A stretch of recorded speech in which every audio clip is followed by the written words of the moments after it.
Hi everyone! Welcome to my new channel, Shali Vlogs. So technically guys, ito ang pinaka-first or pinakaunahang video na i-upload natin dito sa aking YouTube channel.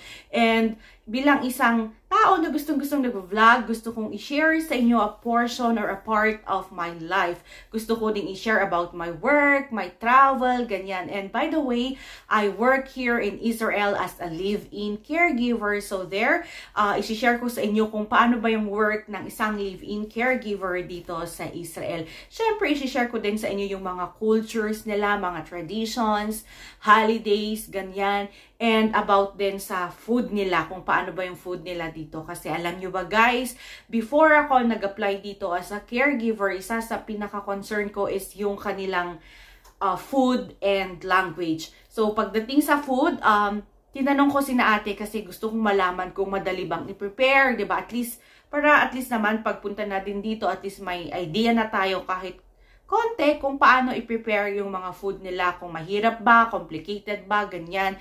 Pero sabi naman ni na ate, madali lang i-prepare yung kanilang food. So, mag-share din ako ng mga recipes dito and yung syempre, mga binibake ko kasi mahilig mag-bake din si Lola. And yun na nga na-mention ko na yung isa pang concern ko is yung language nila.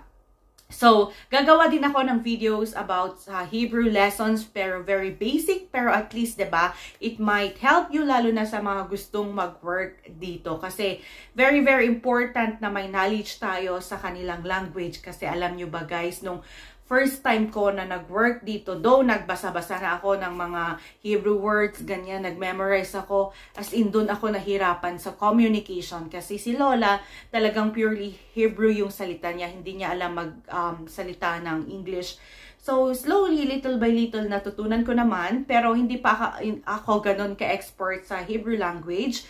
So, yun, abangan nyo din yung mga videos na gagawa natin. So, hindi lang para sa mga gustong mag-work dito, para din sa mga tourists, at least may mga words kayong alam pagpunta nyo dito. And of course, i-share ko din about sa travel ko dito sa Israel. Kasi alam naman natin ang Israel is isa sa mga biblical places. And given the privilege na pumunta sa mga places na ito, then i-video ko, diba? Might as well vlog it. At least may memories, may mababalikan if ever time comes na tayo ay aalis na dito sa Israel. At least may mga remembrance tayong mababalikan.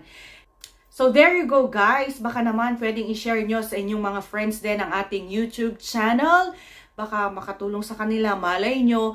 And by the way, please do not forget na i-hit yung like button dyan and subscribe button and then yung bell notification para updated kayo every time I upload a video. Thank you so much and see you again. Litraot!